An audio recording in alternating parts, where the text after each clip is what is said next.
à tous, j'espère que vous allez tous bien. Alors ne vous inquiétez pas, cette vidéo va parler de Canigou. Je me présente, je suis Lioren, vous m'avez sûrement vu déjà sur la chaîne MTG en joue.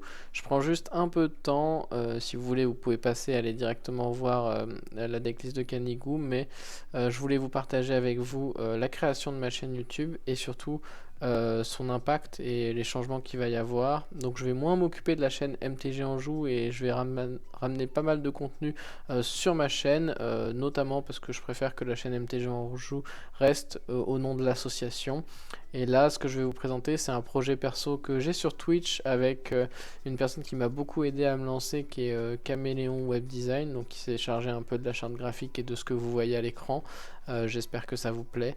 L'idée, c'est que vous allez pouvoir bientôt me retrouver sur Twitch en live dans cette émission qu'on a créée de toutes pièces, qui est Rendez-vous entier inconnu, où on va parler, essayer de build des decks d'essai qu'on n'a pas encore vu ou qu'on n'a pas l'occasion de voir dans la méta, voir ce qu'ils valent et en faire clairement une tier list pour pourquoi pas trouver peut-être, j'y crois, hein, le nouveau tier 1 du format.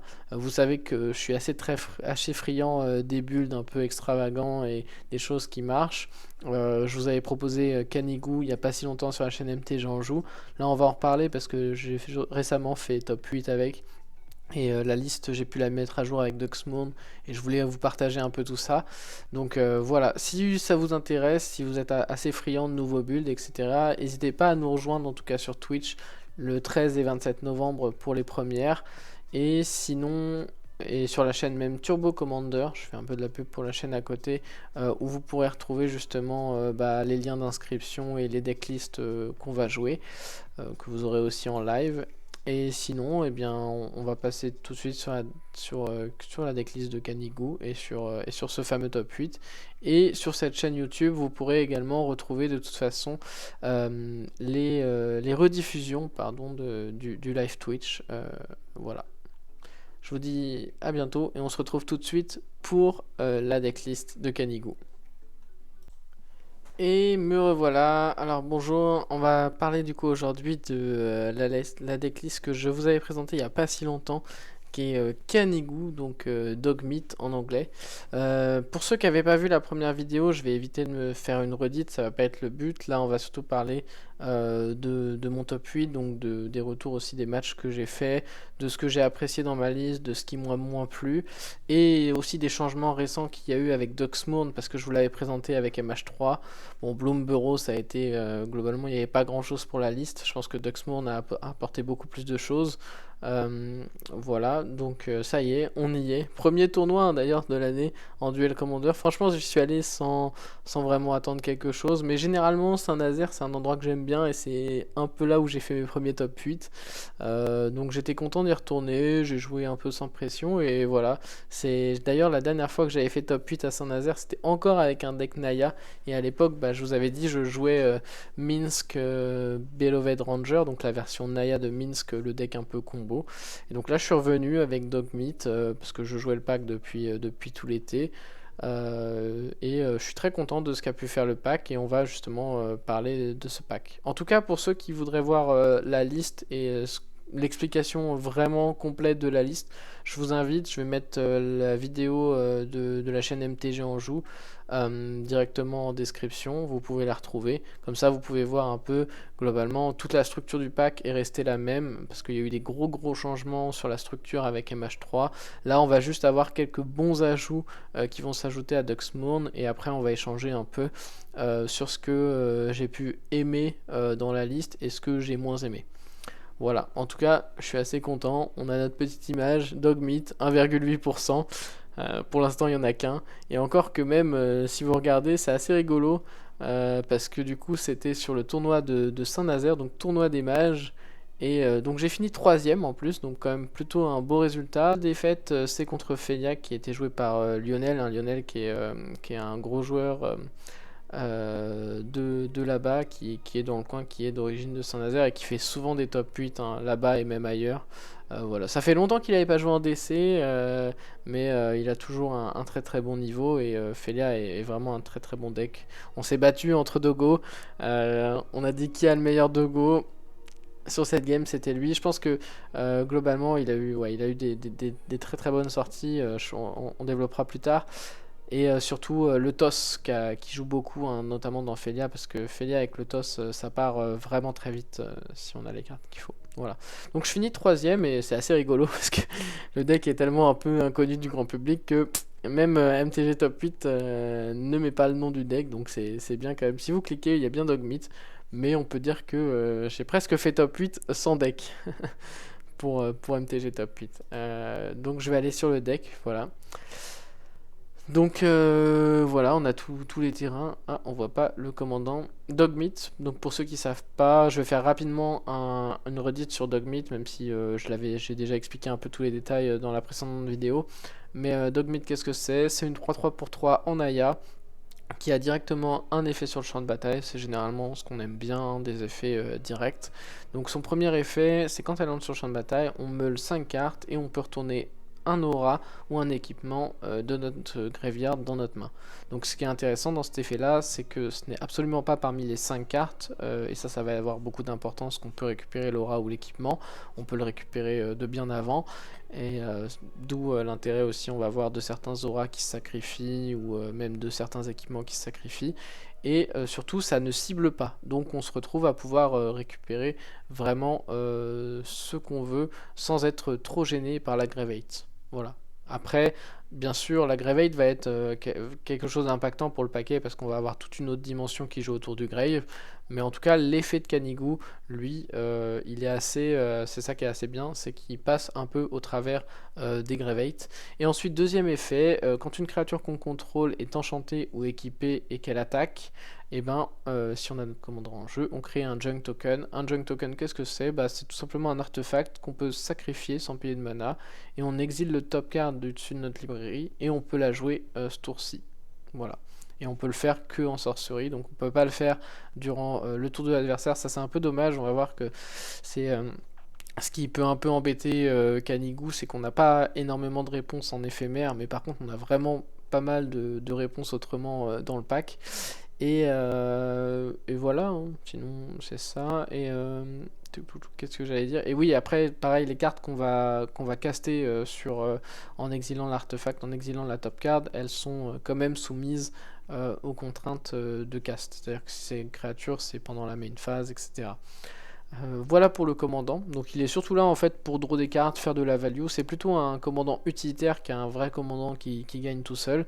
Mais du coup ça fait que le pack il s'en sort bien sans, et que juste Dogmeat va venir un peu alimenter votre pack et le rendre meilleur, notamment avec des cartes que j'avais déjà parlé dans la première vidéo, mais qui vont être Flash, Détective Phoenix, ou même tout simplement Pyroglyph, qui vont profiter essentiellement d'un cimetière qui est rempli juste par la capacité du commandant en même temps qu'on pioche des cartes.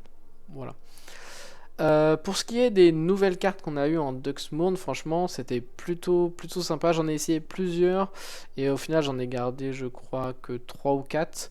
Dans ce que j'avais pu essayer, j'ai pu essayer la carte verte aussi, qui est 0-3, qui meule à chaque... une 3-3, pardon, pas une 0-3, pour 1 en vert, qui meule au début de l'entretien, et quand on a le délirium, elle peut attaquer ou bloquer. Je me disais que c'était bien d'avoir cet effet de meule, que 3-3 pour 1, que le délirium, en fait, c'est assez facile quand même à avoir dans le pack, on va le voir. Et... euh, et globalement, une 3-3 pour 1, ça avait l'air d'être un body assez solide. En plus, on avait l'avantage de la carte qui alimente toute seule le cimetière. Donc, qui, si nous fait défausser des équipements ou des enchantements, et ben très bien, on va pouvoir les récupérer sur notre commandant. Sauf qu'en fait, la carte, il y a trop de fois où le délirium, on l'a, mais dès qu'on enlève des cartes ou dès qu'on utilise des flashs ou des phoenix, bah, la carte fait plus grand chose. Donc même ce body 3-3, vu qu'il peut même pas bloquer, en fait, ce serait en mode, il peut pas juste attaquer, je pense que je l'aurais plus gardé. Mais là, c'est vraiment, ni il attaque, ni il bloque. Donc finalement, j'ai décidé de pas plus le garder que ça. Voilà, mais sinon dans les ajouts, un ajout excellent, c'est Fear of Missing Out. Ça vraiment, c'est très très bien dans le deck, ça fait vraiment ce qu'on veut. Déjà le body est très solide, ensuite le délirium il est terrible, et généralement dès qu'on va casse Canigou, on peut facilement l'avoir. Donc dès le T3 on va avoir le délirium et la carte va être active.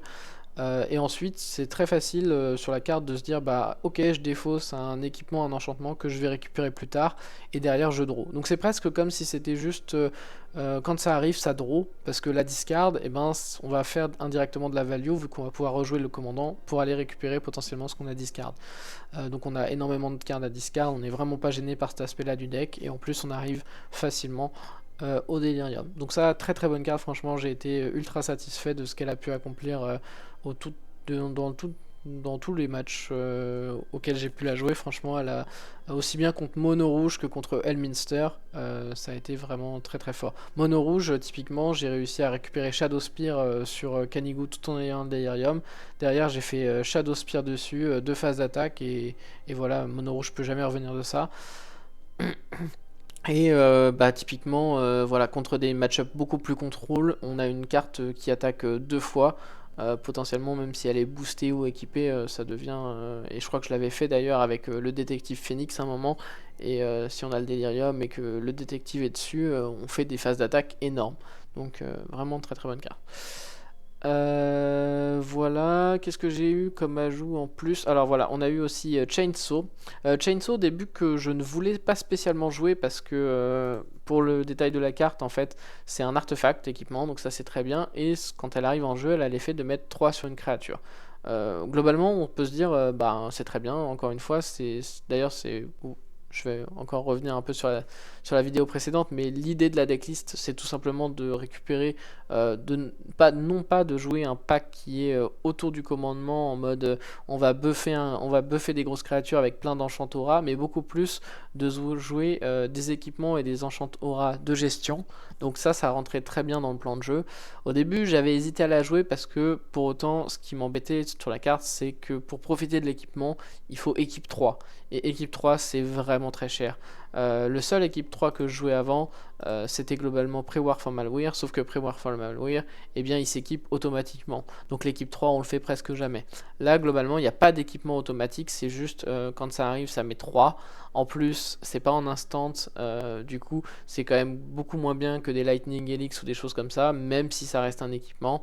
Et après, il y a la capacité de, ok, quand une créature meurt, on met des rêves compteurs, mais pour le bonus de plus X plus 0, équipe 3, c'est quand même assez cher. Bon, le fait est qu'en fait, je pense qu'il c'est quand même une arme, c'est pas la meilleure des armes, mais je pense que clairement la carte elle vaut le coup dans le pack parce que c'est un anti-bet qu'on peut récupérer sur la command zone, parce que c'est un anti-bet qu'on peut récupérer sur Stoneforge Mystique, et parce qu'en plus c'est encore un équipement rouge. Et vous allez voir, mais dans ma decklist j'ai privilégié les cartes sur Kanigu qui étaient blanches et rouges, notamment pour pouvoir accéder facilement, juste en jouant Kanigu, à tous mes pitchs de cartes gratuites, c'est-à-dire Fury, Solitude et Pyrokinésie. Donc rien pour ces arguments et pour le fait de pouvoir ramener Solitude et de pouvoir le faire en éphémère, la carte est bien. J'ai eu quand même l'occasion aussi de l'équiper de temps en temps pour générer des junk tokens. C'est assez rare, mais ça arrive. Et en plus, bon, on a toujours moyen avec d'autres cartes comme Broadside et autres, ou même juste avec notre Qatar, de casser cet équipement, de faire Kanigu, de le récupérer et d'avoir de nouveau un anti-bet sur table. Pas la meilleure, je pense que typiquement Fear of Missing Out m'a beaucoup plus plu dans la liste que Chainsaw, mais Chainsaw ça a toujours fait au moins ce que ça devait faire, c'est-à-dire gérer une bête sur le board adverse. Ça, aucun souci là-dessus. Et qu'est-ce qu'on a pu avoir? Et par contre, on a un très très bon enchantement aura. Je pense que ça, vous l'avez vu passer. Mais cette Tunko est vraiment folle. Elle est vraiment très très forte. On pourrait se dire que enchanter une créature qu'on contrôle, c'est un risque. Ouais, mais en fait, pas tellement. Parce qu'en plus, dans le deck, ce qu'on va souvent enchanter, c'est Kanigu lui-même. Ce qui veut dire que même en cas de réponse, on met Kanigu au grave, où on remet Kanigu en command zone et on peut recommencer quoi. On peut rejouer Kanigu, récupérer la carte et retenter une nouvelle fois. Donc on perd pas réellement de ressources là-dessus. Donc franchement, très très bien. La carte elle est incroyable. Elle donne en plus le bonus de lien de vie. Il n'y avait vraiment pas besoin du lien de vie sur la carte, mais ça fait battre pas mal de match-up mid-range ou aggro. La Ward 2, et on est capable dès le tour 2, avec une bête avant sur table, de venir gérer n'importe quoi. Ça se récupère sur Kanigu. Globalement, je pense que c'est un must. La carte est vraiment un must dans Kanigu et aucun doute qu'elle doit rester. Et le dernier ajout que j'avais fait, c'est Dissection Tools. Donc pour ceux qui savent pas ce que c'est que Dissection Tools, ça joue avec Manifest Dread. Mais globalement, on va considérer ça un peu comme un pince-crâne. C'est très très proche de ce que faisait pince-crâne ou de ce que fait pince-crâne. C'est-à-dire qu'en gros, à la fin, on a une 4-4 Death-Touch qui de vie. Pour info, pince-crâne, c'est une arme vivante qui fait. On donne +4/+4 à la créature, lien de vie et vigilance. Et il y a un gros coup d'équipement, mais vu qu'il y a une arme vivante, il y a un token attaché. Là, c'est pareil, on va avoir un token attaché, sauf qu'en plus, je l'avais joué parce qu'il y avait cette mécanique de Manifest Dread. Et du coup, on regarde deux cartes. On peut mettre l'une en dessous, l'une en tant que 2/2 et l'autre au grave. Et je m'étais dit, il y a encore un petit bonus de se dire, ok, ça met une carte de plus au grave, c'est encore des choses que je peux avoir en termes de ressources supplémentaires. Donc pourquoi pas. Et derrière j'ai une créature +2/+2 avec des touch et lien de vie. Et ce qui m'intéressait aussi sur la carte, c'était l'équipement sacrifice de créature. Parce que mine de rien, on joue beaucoup avec le cimetière. En fait, généralement, ce qui va nous manquer, et notre source de value, c'est notre commandant. Mais notre commandant, il a besoin de refaire des ETB. Et généralement, comment on refait des ETB? Bah, on tue notre commandant, ou on l'envoie au casse-pipe. On peut du coup le récupérer et le remettre en command zone ou le mettre au grave et puis le rejouer quoi. Et c'est comme ça qu'on régénère éventuellement de la value dans la decklist. Du coup, ce côté un peu sacrifice de créature en mode ok, je sacrifie, j'équipe une autre bête, je suis capable de réanimer, ça me semblait faire des trucs, ça me semblait beaucoup moins cher que l'équipement pardon, pas pince crâne mais Batterskull de base, et on avait toujours cette optique de ok, je peux le récupérer sur Stoneforge et je le joue. Il faut savoir que dans la decklist que je jouais avant, il n'y avait même pas Batterskull. Voilà, mais c'est une carte que j'ai toujours assez appréciée, Batterskull. Je l'ai joué pas mal dans Mono Blanc, dans Kemba, pour ceux qui avaient vu la decklist aussi sur Kemba. Et dans Kemba, c'était vraiment très très fort. Et donc là, je me suis dit, pourquoi pas, faut tester la carte. Et globalement, je pense que c'est vraiment la carte que j'ai cut en revenant. Parce que le problème, c'est que Stoneforge, elle reste jamais sur table. C'est très très dur. On n'a pas énormément de spells de protection. On va jouer que Giver et Mother. C'est un choix de ne pas jouer beaucoup de spells de protection. C'est tout simplement parce que en fait on cherche pas à protéger notre command zone. Comme je l'ai dit, notre command zone elle fait son ETB. Éventuellement elle génère des junk tokens. Et puis sinon elle se barre, on la trade. Ok, elle retourne en command zone et on pourra la rejouer plus tard. Ou alors elle va au cimetière. On est capable de la réanimer, etc. Donc globalement, notre command zone, c'est pas une command zone qu'on cherche à protéger, c'est pas une command zone qui est là pour kill, c'est vraiment du support. Du coup, on n'a pas grand chose aussi pour protéger cette Stoneforge. Donc Dissection Tools, j'ai testé, globalement pas satisfait parce que 5 c'est beaucoup trop cher pour le deck. On veut pas énormément, en gros la curve est vraiment centrée à 1, 2, 3. Il y a quelques drop 4 qui sont vraiment très très impactants. Et les drop 5 c'est vraiment limité à des choses qui peuvent se pitch, type Fury Solitude, et éventuellement Ambercleave, mais Ambercleave n'est jamais vraiment un drop 5, on le sait très bien. Donc non, globalement, Dissection Tools qui était plutôt décevant.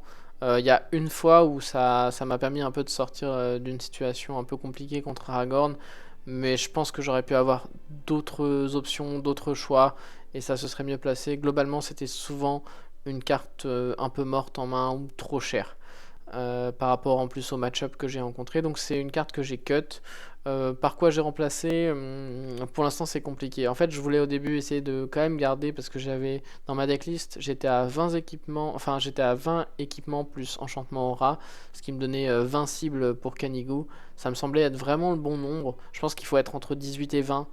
Sinon il y a trop de fois où on est un peu en mode ça flop. Alors certes on peut faire autre chose avec notre grave, mais on aime quand même piocher des cartes quoi. Il faut le dire, déjà que la command zone n'est pas si forte que ça, comme on l'a dit c'est du soutien. Donc si en plus on pioche pas de cartes, la game va vraiment être très compliquée. Donc voilà, donc je voulais garder un peu cette notion d'équipement.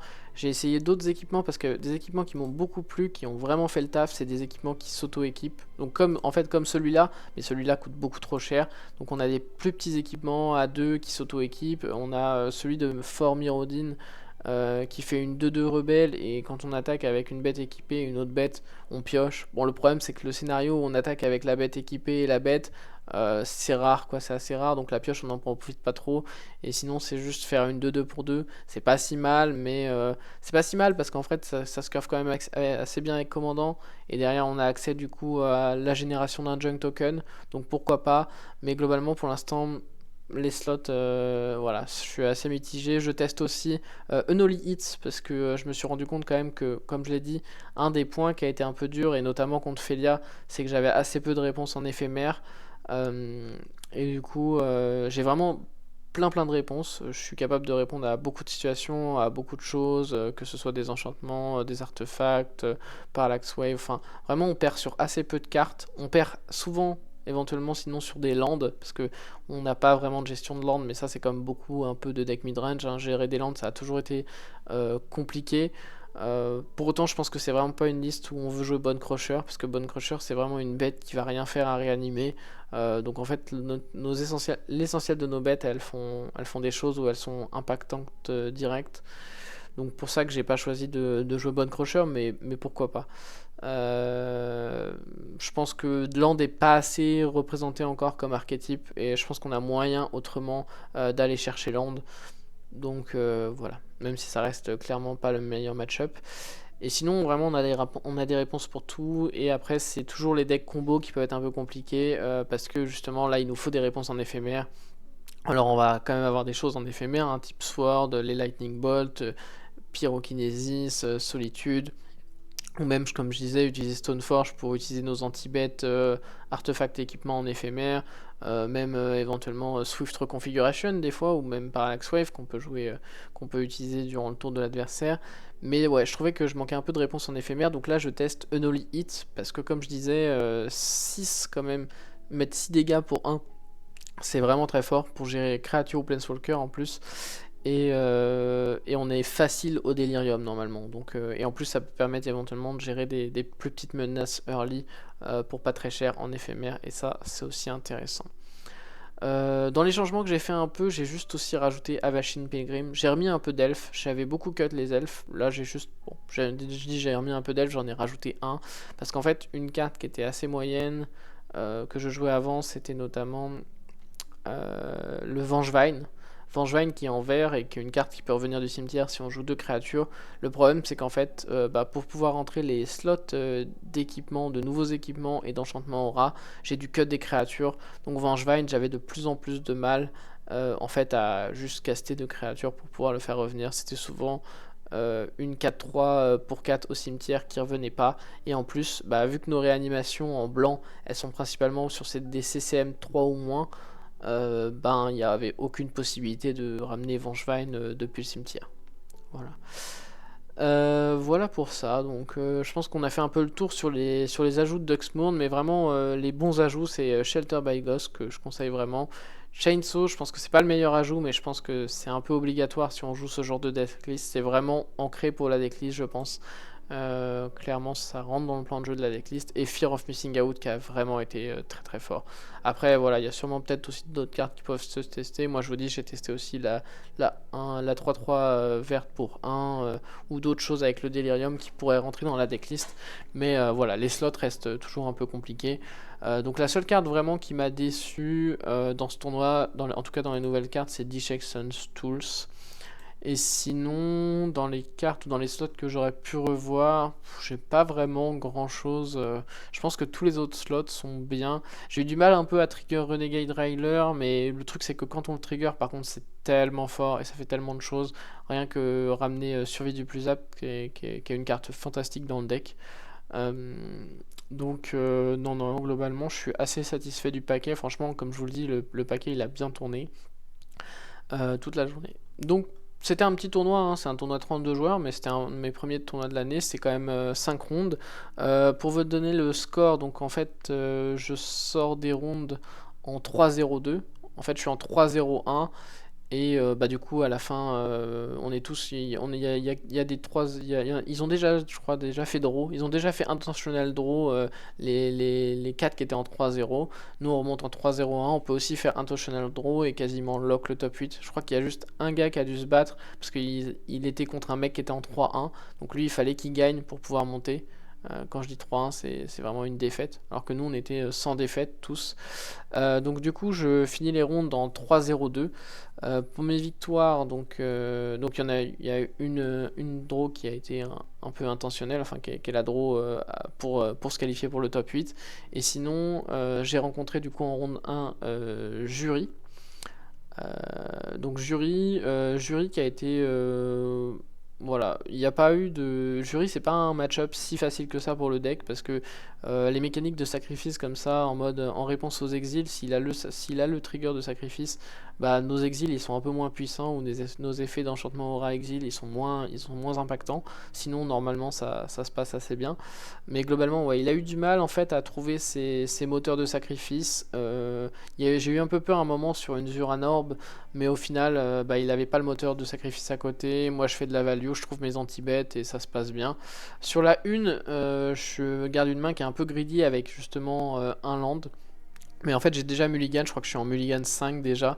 Et surtout, bah, dans ma main, j'ai Adjani et j'ai Pyrokinésie et de quoi pitch Pyrokinésie. Donc je me dis que sur un land, je peux assurer un peu l'early, flip Adjani. Je galère vraiment à trouver le deuxième land, mais ça va. Et surtout, ce qui me fait très très mal, c'est qu'au début, il me fait une inquisition de Kozilek pour m'enlever justement ma carte rouge que je peux pitch. Parce que c'était aussi une carte active, c'est pour ça qu'il l'a fait plutôt que Pyro. Comme ça, il se dit, ben, il enlève presque deux cartes actives. Je pense que c'était vraiment le bon choix. Après, j'ai quand même de la réussite. J'arrive à retrouver 2 tours plus tard Ambercliff, donc j'arrive à faire ce que je disais, c'est-à-dire Adjani, tuer son board, flip mon token. Et en fait, là, à partir de là, mon adversaire, il avait de l'avance, mais il a pas mal il a full. En fait, il a fait une full, il a fait beaucoup de land. Donc il était obligé de spammer jury, mais derrière, moi j'avais Adjani flip qui tourne avec Kanigo qui m'ont fait de la value et je gagne la 1 comme ça. Et la 2, on se bat, il trouve pas son moteur de sacrifice, comme je dis, il y avait Zuranorb, mais sans moteur de sacrifice, il pouvait pas me finir en termes de dégâts. Du coup, je gère et tranquillement, je remonte cette partie avec notamment du lien de vie. Sur Shadow Spear ou Flash, je sais plus trop. Je crois que c'était Flash. Voilà, donc ça c'est pour le round 1. Ensuite, round 2, je rencontre Elminster, donc, qui est joué par un ami à moi qui fait souvent des résultats avec Elminster, qui joue très bien le pack. Donc on était venus ensemble. Duel qu'on a déjà fait, je pense que c'est quand même plus à l'avantage de Elminster, quand même les packs contrôle, mais on a quand même pas mal de value, on a pas mal de cartes résilientes. Même si on n'est pas très aggro, le deck fait beaucoup de value, et justement là c'est ce qui s'est passé en gros. Première game, je fais beaucoup de value avec Dogmeat plus 6 sur table. Il me fait une première Vras, notamment, il me fait une première balance. On est à peu près équilibré au land. J'avais Sevin's Reclamation au cimetière, je peux refaire Sevin's Reclamation et refaire Dogmeat 6 et me réassurer. Et en fait, ce qui m'a fait mal, c'est qu'il a pu trouver son fetch, remettre balance au-dessus, piocher balance et refaire une deuxième balance. Et là, du coup, je me suis retrouvé avec moins de land, plus de board, pas de créatures à remettre et Dogmeat coûtait trop cher. Et vu que j'avais pas de créature pour me relancer, parce qu'en main j'avais Bursting Pod, mais pas de créature pour relancer, donc Bursting Pod et des anti-bêtes en main. Il était qu'à 2 ou 3 points de vie, je crois, mais j'ai jamais réussi à mettre les derniers points. Et après, il a repris le contrôle de la game. Donc j'ai assez vite passé à la suivante pour pas perdre trop de temps parce que je savais que de toute façon voilà, je crois qu'il était remonté en plus à 4 ou 5, donc mes spots où je le tuais sur Flash ou Lightning Bolt, ils étaient finis quoi. Donc tant pis, on passe à la suite. La suite, je fais une très bonne curve et je trouve Esper Sentinel T1. Globalement, ça impacte tous ses plays. Je crois que je fais une bonne curve. Je trouve un détective Phoenix à un moment qui me permet justement d'aller générer des bric-à-brac et à remettre de la pression. Donc là, normalement, je crois qu'elle va assez vite cette 2 et je la gagne. Et après, du coup, commence la 3 où il est sur le play. Là, c'est beaucoup plus comme la game 1 avec pas mal de value, avec j'essaye de bait certains contres. Le Canigou passe quand même, je crois qu'il avait il était pas mal en full. Et en fait, ce qui est fort, c'est que j'arrive à assembler des setups où en fait j'ai Fear of Missing Out qui tourne. Et surtout, j'ai Détective et Lion Sash. Lion Sash que j'ai pu récupérer sur Canigou. Et en fait, je m'étale pas sur le board, mais je propose un board qui est suffisamment dangereux et équipé avec les deux créatures pour qu'il soit obligé de Vras. Sauf que s'il Vras, en fait, Détective et Lion Sage qui sont déjà équipés, bah reste dessous, et moi en attendant j'ai généré des bric-à-brac.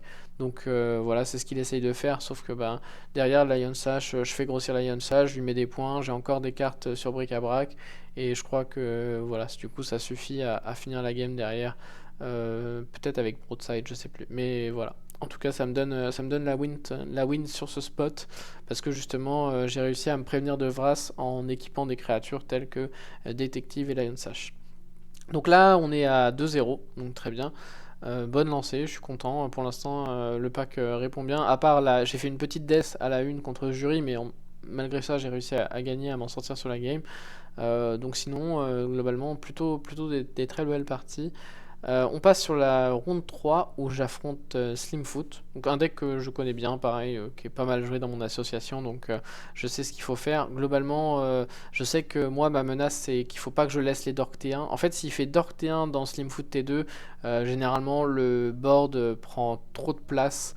Et à partir de là, c'est surtout s'il est sur le play. Et à partir de là, pour moi, c'est compliqué de reprendre le board parce que, en fait, généralement contre Slimfoot and Squee, on est plutôt devant à la value pour avoir fait plusieurs fois le match-up, mais l'early game est assez difficile parce qu'il a un early game qui est quand même beaucoup plus fort. C'est-à-dire que Slimfoot est vraiment un kill en soi, là où Kanigu est beaucoup plus quelque chose d'utilitaire.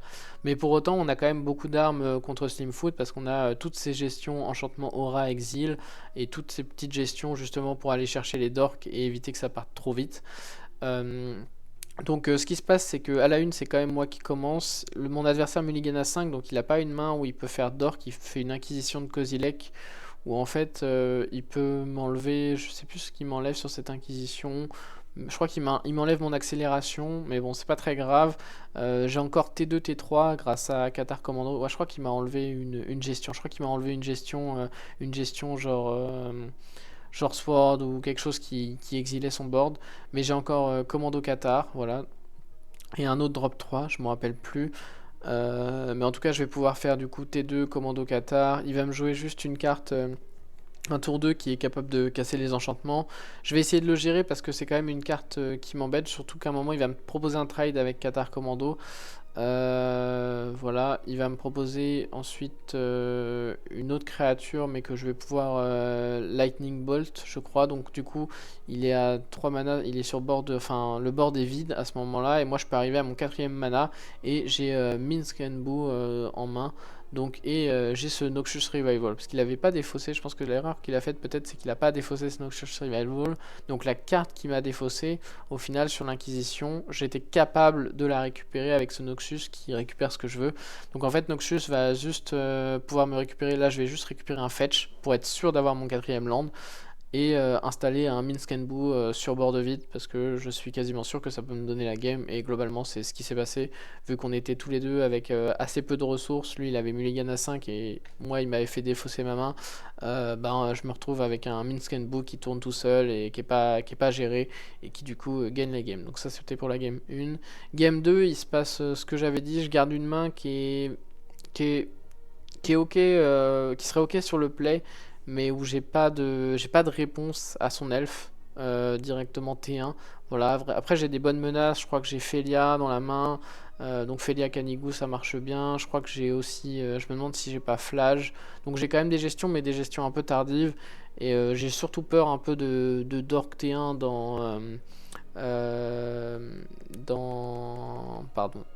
je cherche le commandant, dans Slimfoot and Squee. Voilà, sauf que je me dis, il est encore en mulligan 5, donc ça c'est plutôt à mon avantage. Bon, au final, il fait mulligan 5, mais il a bien son d'or côté 1. Donc je me prends bien directement Slimfoot and Squee. J'essaye de pallier avec justement un Kanigu pour essayer de retrouver d'autres gestions un peu plus early et des gestions à 1 pour pouvoir faire double gestion et revenir sur le board. Mais globalement, il curve trop bien. Je crois qu'il me fait Slimfoot T3 dans un gros T4 et dans T5 Chaos Defiler. Sur Chaos Defiler, je cherche quand même et je refais un Kanigu dans l'espoir en fait de me meuler Parallax Wave parce que j'ai encore Noxus Revival en main et j'aurais pu récupérer P-Wave pour essayer de me sortir de cette situation, mais globalement je trouve pas et il me tue au tour d'après, donc fin de game. Et on passe à la 3 et sur la 3 je commence pareil, donc je crois que j'ai pas spécialement de gestion à son elfe. Mais c'est pas tellement dérangeant parce que par contre j'ai Stoneforge et du coup là où il fait faire son elfe, moi je peux faire Stoneforge et aller chercher en fait, là c'est là où je voulais aller chercher Dissections Tools pour prendre le board face à son Slimfoot and Squee T2. En fait je voulais vraiment l'obliger à gérer cette Stoneforge et à pas faire Slimfoot T2 pour après faire un White Plume sur board quasiment vide. Donc ça c'était un peu mon plan de base avec maman parce que je crois que j'avais Stoneforge, White Plume et ici j'avais peut-être un anti-bet, je sais plus ce que j'avais comme anti-bet mais voilà. Mon plan c'était Stoneforge, White Plume. En plus bon, du côté de mon adversaire il n'y a pas d'elfe T1 donc je suis plutôt content. Donc je fais Stoneforge sur bord de vide. Je vais chercher mon Dissection Tools en lui disant bah si tu gères pas cette Stoneforge je vais te mettre une 4-4. Et ce qui se passe, c'est que au final, mon adversaire, il trouve la meilleure gestion qui soit à ce moment-là. Il trouve Moloch. Donc du coup, il tue cette saut de forge et il met une bête en place. Ce qui fait que ça limite vraiment mon envie de faire White Plume. Et je vais plutôt essayer de partir sur Canigou pour retrouver une gestion et être capable de faire White Plume dans une gestion. Au final, je vais trouver Ombre Lance. Et au final, Ombre Lance quand même qui va servir pas mal. Je vais du coup faire White Plume, Ombre Lance. J'ai un peu de réussite du fait que mon adversaire retrouve pas de gestion à White Plume. Du coup, je peux équiper Ombre Lance sur cette White Plume, garder un peu le contrôle sur l'initiative tout en montant en PV. Et ce qui va se passer là, c'est qu'on va être un peu sur les minutes supplémentaires. Enfin, on va beaucoup du coup interagir après avec le board l'un et l'autre. Je vais faire, comme je disais, plus de value que lui et avoir un peu plus de cartes, mais j'ai pas de létal direct. Et il a quand même, je crois qu'il m'a refait un coup. Ouais, il m'a refait à un moment une réanimation de Grist. Donc il a réussi à gérer mes menaces et notamment à gérer White Plume. Donc du coup on se bat un peu avec l'initiative mais on n'arrive pas à l'étal, on est au tour supplémentaire. Et moi j'ai fait une petite erreur dans la game, c'est qu'à un moment j'ai craqué un bric-à-brac pour pas grand chose parce que j'avais déjà la gestion qu'il fallait en main mais je l'avais pas vu tout de suite. Et du coup ce bric-à-brac il m'a juste fait révéler et exiler Adjani. Alors qu'en fait au dernier tour additionnel je pioche Ant Lightning Tutor. Et si j'avais gardé mon bric-à-brac, j'aurais pu utiliser un Lightning Tutor pour mettre Détective Phoenix au-dessus et faire la grâce de Détective Phoenix pour aller le tuer au vol. Donc ça c'est un peu dommage, mais bon, ça fait partie du jeu. Donc pas vraiment, petit conseil, si vous jouez le pack, faites attention au bric-à-brac, il faut vraiment pas les craquer. Attendez le late game ou attendez vraiment que vous en ayez besoin parce que c'est vrai que c'est très très fort avec ce genre de tutor ou même avec le tutor qui est Flamekin Harbinger pour aller mettre Furie et Solitude au-dessus et on craque et on peut faire quand même l'évoque de Furie et Solitude et reprendre la tempo de la partie. Donc voilà, donc une erreur de mon côté, une erreur où je me dis ah bah ouais là j'ai perdu tout seul parce que j'avais l'étal avec Détective Phoenix. Donc ça fait match nul. Donc on est en 2-0-1. Il faut forcément gagner là pour pouvoir être sûr d'accrocher le top 8. Et donc en round 4, je joue contre Feldon. Et là globalement, bon bah Feldon, je suis pas très très inquiet. Je sais. Après il a le toss. Le seul truc qui m'inquiète c'est qu'en fait c'est lui qui commence et que je suis pas sur le play. Mais sinon je sais que le match-up est vraiment très bon pour Canigou. On a vraiment beaucoup moyen de gagner des points de vie. Des cartes qui peuvent faire peur, c'est notamment la nouvelle 3-3 qui fait Nemesis. Mais globalement, ça s'est bien passé. Game 1, ce qui se passe, c'est j'en avais parlé un peu en début de vidéo. Mais je vais jouer Fear of Missing Out qui va me défausser de Phoenix. Ouais, je crois que c'est ça. Qui va me défausser de Phoenix et qui va me faire piocher une carte.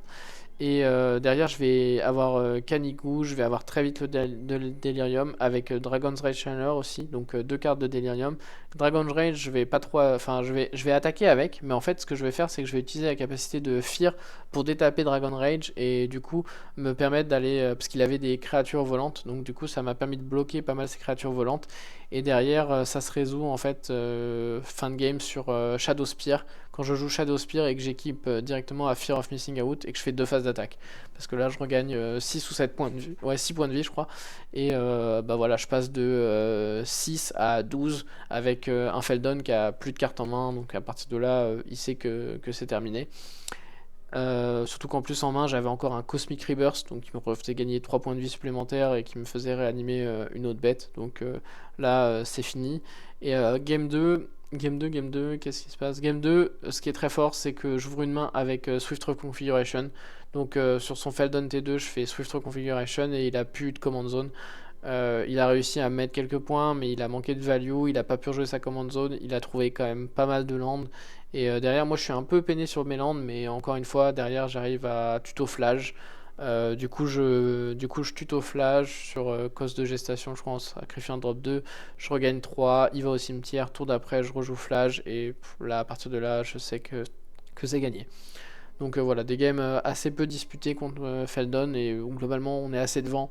Après, des fois sur le play, s'il va un peu vite, c'est sûr que on peut avoir le temps de pas développer nos armes et notamment nos cartes pour gagner des points de vie. Voilà, donc 3-0-1, on passe en 3-0-2, on fait une draw intentionnelle avec justement Aragorn, qui est ici, et qui est Antonin Ménard, sûrement que vous connaissez, qui est aussi un ami à moi. Et du coup, on se réaffronte de nouveau du coup, ouais, c'est ça, en quart de finale. Des beaux matchs encore. Je crois que de toute façon, les plus belles parties que j'ai faites dans ce tournoi, en fait, c'est contre mes mates. C'est-à-dire contre Elminster, qui était joué par Adrien, et contre Aragorn, qui est joué par Antonin. Donc vraiment très très beau match. J'ai adoré. On a fait des super parties. Bon, lui, il était un peu déçu sur certaines de ses draws, notamment parce qu'à un moment, il aurait dû m'empaler à base de Aragorn, et dans sa main, il a Force of Will. Il attend juste d'avoir une carte bleue sur le monarque qu'il a jamais eu. Du coup, ça me permet de revenir un peu devant, mais vraiment, ça s'est très très bien battu. On s'est rendu un peu coup pour coup, et c'était vraiment des belles games. Voilà, je j'ai pas à souvenir globalement un peu de tout, mais ce qui a fait la différence vraiment, c'est que généralement j'arrivais à gérer quand même Aragorn, j'arrivais à récupérer le contrôle du monarque, et je faisais plus de value que lui à côté. Donc en fait, on s'est changé le monarque, mais moi à côté j'avais d'autres values, et c'est vraiment un match-up où on a joué à la value, et celui qui avait le plus de cartes en main, à la fin il a gagné. Parce qu'on avait, voilà, même sur P-Wave, j'ai réussi à un moment sur la game 2, il me fait une P-Wave, mais je réussis à m'en sortir de cette P-Wave parce que en fait, je lui oblige à faire des plays, à enlever des trucs sur P-Wave. Et en fait, cette P-Wave, il peut un moment en fait, il va la reprendre en main avec le Boonsland, avec Otawara.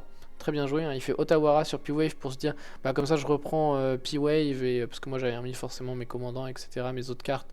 J'avais quelques cartes dessous, mais j'avais des cartes aussi que j'avais remis en command zone. Comme ça, il va pouvoir reprendre P-Wave, reprendre de la tempo, et en attendant, il m'agressait un peu avec ses cartes volantes.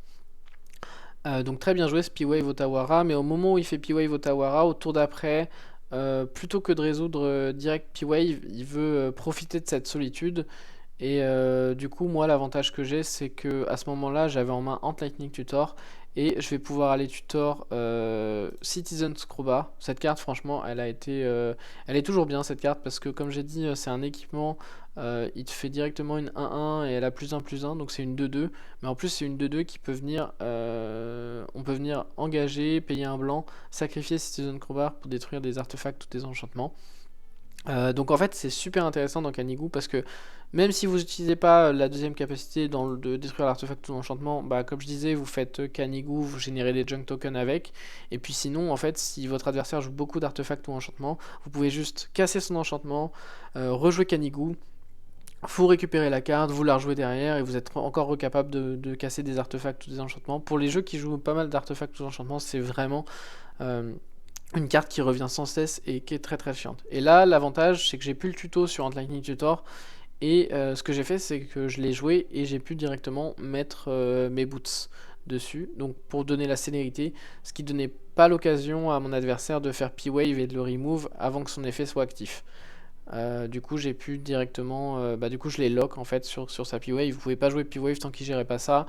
Et à côté, j'ai pu développer d'autres menaces. Donc voilà. Mais ouais, on en a discuté après. Il m'a dit que de toute façon, s'il jouait P-Wave, le problème c'est qu'il avait pas de pitch solitude en main. Donc il faisait pas grand chose. Je pense que son play solitude était quand même assez solide, parce qu'il a pu faire, je crois, 2 solitudes. Ouais, je crois il a pu me faire un truc genre Felia. Enfin, il a pu profiter de Felia pour faire 2 solitudes.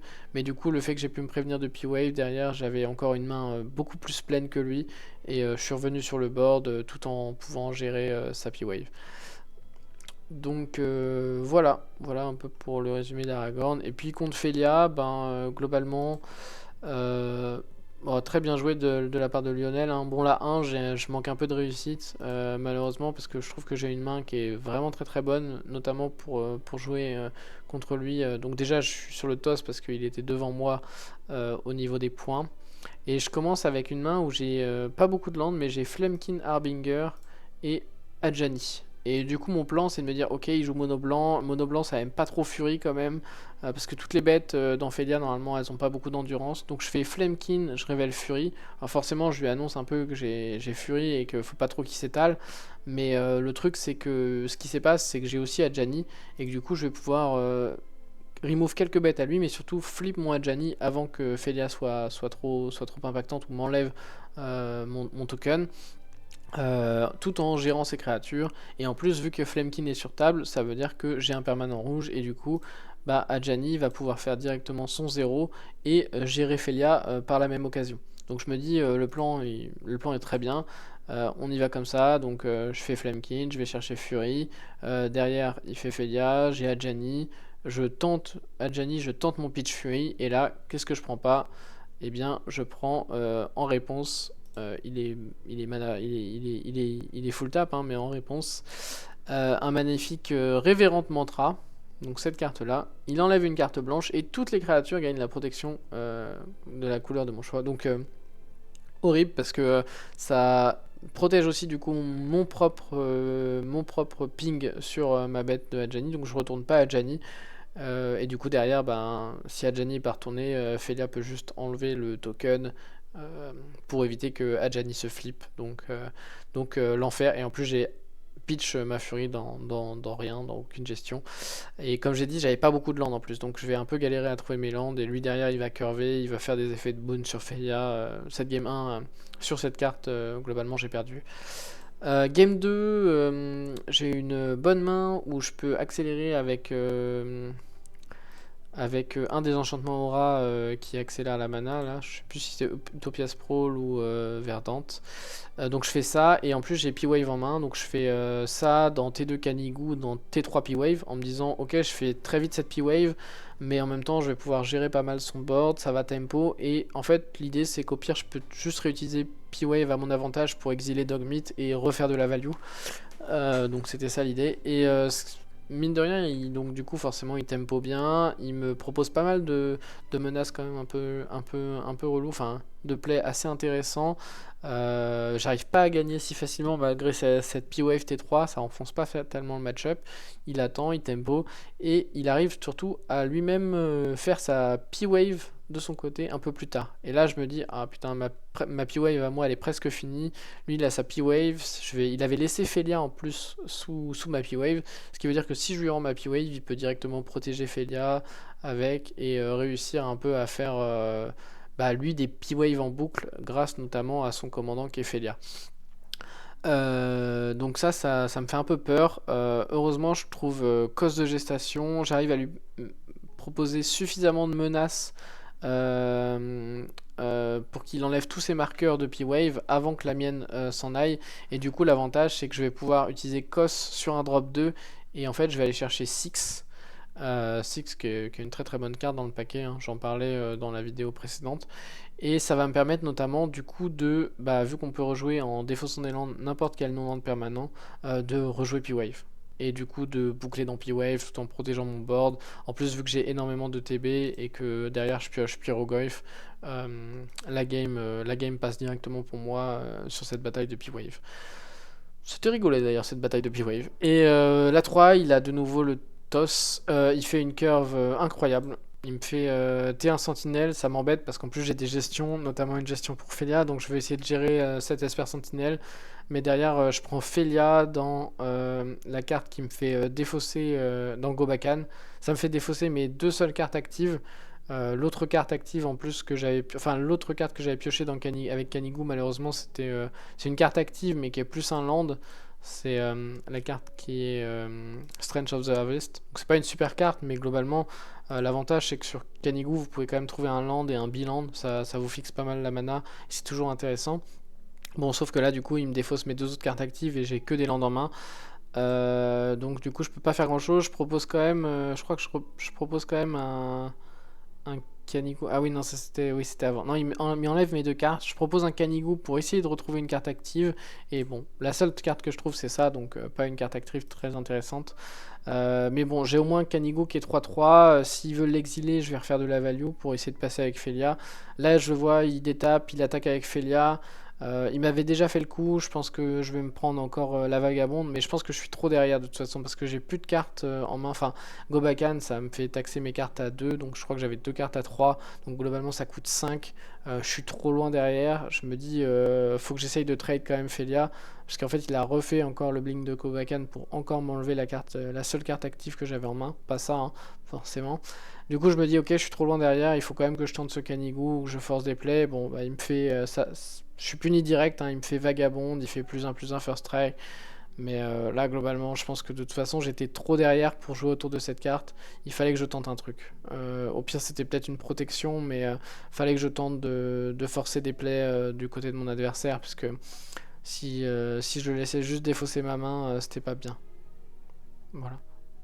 J'avais plus de chance en fait que au pire si même si Canigou. En fait si on faisait un trade en mode avantageux, en mode sa carte mourait et la mienne mourait, bah comme on le dit, l'avantage c'est que Dogmeat je peux le rejouer, je peux essayer de retrouver des cartes malgré qu'il m'ait enlevé pas mal de cartes en main. Voilà. Donc un très bon tournoi dans l'ensemble quand même, ça s'est très très bien passé, j'ai été super content de rejouer à Saint-Nazaire, l'organisation top, voilà, c'était en plus assez chill, pour un premier tournoi j'étais assez content, je suis très content de ce qu'a pu faire le pack franchement, on a eu des match-ups quand même assez méta, et globalement on s'est bien défendu contre tous, donc vraiment, vraiment très content du pack, et la seule carte, voilà, je vous le dis, qui m'a vraiment déçu. Les ajouts de Duxmont sont très bien, sauf bon voilà Dissection Souls qui je pense est pas bon. Je l'avais mis notamment aussi pour Stoneforge, mais en fait faut pas se leurrer, dans 80% des cas Stoneforge, vous voulez récupérer Pre-War for Malware, parce que juste ça vous permet, si votre Stoneforge est géré, de la remettre, et au pire s'il le fait pas, vous faites Canigou, derrière vous êtes quasiment sûr de trouver une cible à Pre-War, donc vraiment souvent Pre-War c'est très très très très fort. Voilà pour ce débrief. J'espère que ça vous aura plu. Voilà, donc je suis content en tout cas. Franchement, moi je suis content du deck et je suis content d'avoir pu faire au moins un résultat avec. Je vais continuer de le jouer de toute façon durant l'année à venir. Voilà, donc si vous me croisez dans les tournois, vous saurez un peu plus maintenant ce que je joue. En plus, je vous donne un peu ma stratégie, mais comme ça, c'est un peu faire parce que moi souvent je connais les stratégies méta. Là, vous avez l'occasion aussi de connaître un peu le deck. Et voilà, comme je vous le dis, bah, vous l'avez vu avec la nouvelle émission là que je vais lancer. J'aime bien build.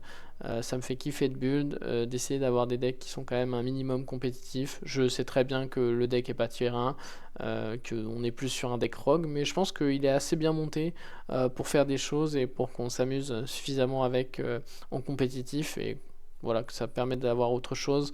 Moi, ce que j'aime pas dans le compétitif, c'est vrai que c'est faire des match-up miroirs. Donc j'aime bien, voilà, arriver avec mon originalité et avoir aussi ce côté un peu forcément surprise, en mode, bah, moi je sais ce que vous faites et vous le savez moins.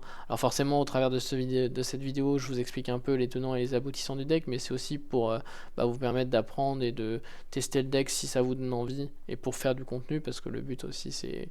Maintenant, je suis plus dans un esprit où j'ai envie de faire du contenu autour de Magic que d'être le plus compétitif possible. Voilà. J'espère que cette vidéo vous aura plu. Je vous dis bye bye. Et bah, on se retrouve peut-être pour ceux qui veulent me voir sur Twitch le 13 novembre prochain pour l'émission Rendez-vous entier inconnu. Allez, salut!